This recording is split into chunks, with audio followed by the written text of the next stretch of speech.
कि बता सकूं आपको कि किस किस साल में आदरणीय मोदी जी जब गुजरात के मुख्यमंत्री थे तो उन्होंने किस किस राष्ट्रीय संस्था का और वहाँ पर होने वाले कामों और नीतियों का विरोध नहीं किया था, जिसमें योजना आयोग भी शामिल है। तो एक सामान्य राजनीति है समस्या, जो वो पूरी हमारी राजनीति की समस्या है कि जो भी विपक्ष में है उसको केंद्र या जो भी सरकार में है उसकी हर चीज़ का विरोध करना है, और वही पार्टियां जब सत्ता में आती हैं तो उनका विरोध उसी तरीके से दूसरी पार्टियां करती हैं जो अभी सत्ता में नहीं है, सत्ता में हैं। तो ये एक चलता रहता है, मैं इसमें अभी नहीं जाऊंगा। मैं सिर्फ ये कहूँगा कि विपक्ष ने यानी इंडिया गठबंधन ने ये पहले कह दिया था कि वो लोग इसका बहिष्कार कर रहे हैं। ममता बनर्जी ने दो बातें कही थी। उन्होंने कहा था कि चूंकि इंडिया गठबंधन के भीतर कोऑर्डिनेशन ठीक नहीं है, मुझे ठीक से सूचना नहीं दी गई, तो मैं वहां जाऊंगी, और ये भी कहा कि मैं वहां पर सारे विपक्ष की आवाज़ बनकर जा रही हूं। अब जब उनके बहिष्कार का जो वो निकल के आई और जो उन्होंने आरोप लगाया, मैं उस पर कहना चाहता हूं कि मैं इससे सहमत हूं कि उनके बाहर आने से न तो विपक्ष का कोई भला हुआ है, ना उनके अपने प्रदेश का कोई भला हुआ है। और ये भी मैं मानता हूँ कि वो बाहर आई थी तो उनको ये भी बताना चाहिए था कि मैं इन मुद्दों पर, इन योजनाओं पर, इन अपनी सरकार की इन वरीयताओं पर बात करना चाहती थी, और जिसका मुझे मौका नहीं मिला, इसलिए मेरे प्रदेश को इससे नुकसान हुआ है। अब वो 5 थीम हैं आज की जो बैठक चल रही है, नवी बैठक, उसकी चर्चा हम अभी छोड़ दें क्योंकि केवल राजनीति की बात हो रही है। तो मैं समझता हूँ कि इस राजनीति से न अब तक किसी का भला हुआ है, न प्रदेशों का और न केंद्र का यानी देश की सरकार का, और न आगे होगा जब तक दोनों पक्ष यानी सत्तारूढ़ पार्टी जो आज बीजेपी है और जो विपक्ष में पार्टियां हैं वो लोग अपना व्यवहार नहीं बदलेंगे और अप्रोच नहीं बदलेंगे, तब तक ऐसे ही चीज़ें चलती रहेंगी और ये बाधाएं इस तरह की आती रहेंगी। संसद में भी यही होगा, संसद के बाहर भी यही होगा।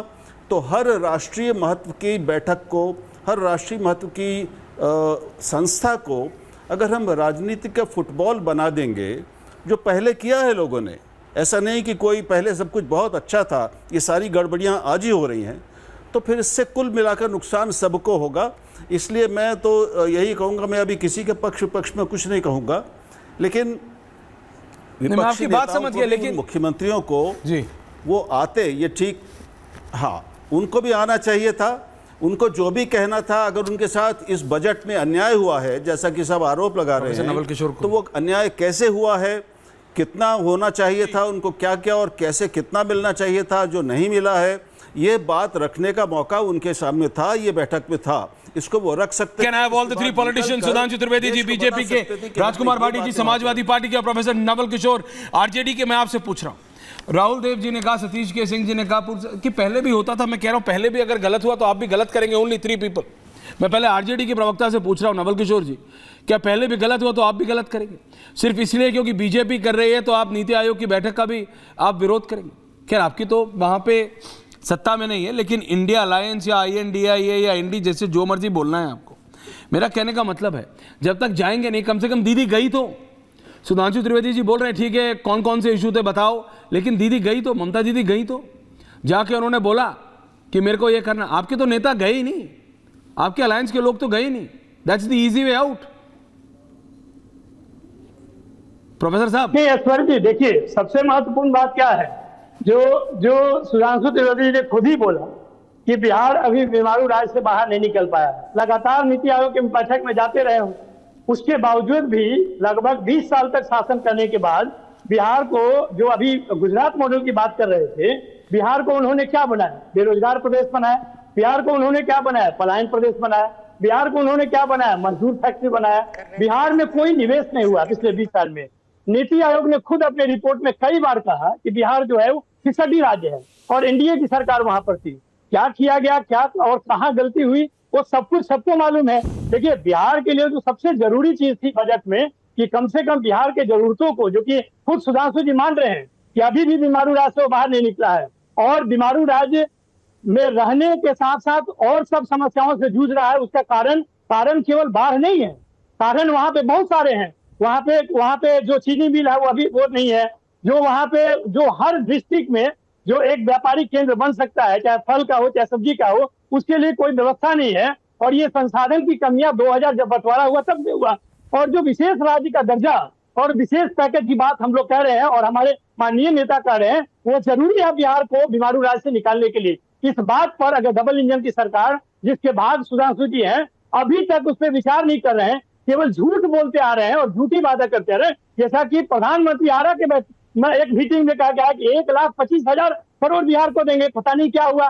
उसके पहले भी बोले कि 60,000 करोड़ देकर आए हैं, क्या हुआ? अभी भी बोल रहे हैं कि 58,000 करोड़ उन्होंने दिया है। अरे इतना 1,000 करोड़ दे रहे हैं तो आखिर हो क्या रहा है? और जो आप काम कर रहे हैं, आप डूबने और ढहने की बात कर रहे हैं। सारा पुल 4 सप्ताह में 20 पुल ढह जाए, इसका रिकॉर्ड तो एनडीए की डबल इंजन सरकार बिहार में बनाई। नीति आयोग को तो मैं सिर्फ इतना कहता हूं कि कोई भी संस्था है जो पिछले 10 साल में, अब तो फिर भी उस संस्थाओं का कुछ मतलब हो सकता है क्योंकि एनडीए की सरकार है। जब तक मोदी सरकार थी दो टर्म तक, तब तक आप देख सकते हैं कि कोई भी संस्थाएं उनके आदेश का पालन करती थी। कोई इसमें काम नहीं, कोई डिस्कशन नहीं होता है। संजय जी, आ रहा हूं। किसी के तो दुश्मन है भारतीय जनता पार्टी, तो दूसरे का विचार कैसे जानेंगे वो? और उसके आधार पे काम करने की okay, point taken. Sudhanshu Trivedi, quick counter, उसके बाद भाटी जी आ रहा हूं आपके पास। Okay, 2 versus 2। Thank you. Okay professor साहब, पॉइंट टेकन। सतीश जी आ रहा हूं। Sudhanshu ji quick counter. संजय जी आ रहा हूं आपके पास। क्विक, बस 2 ही पॉइंट कहता हूं।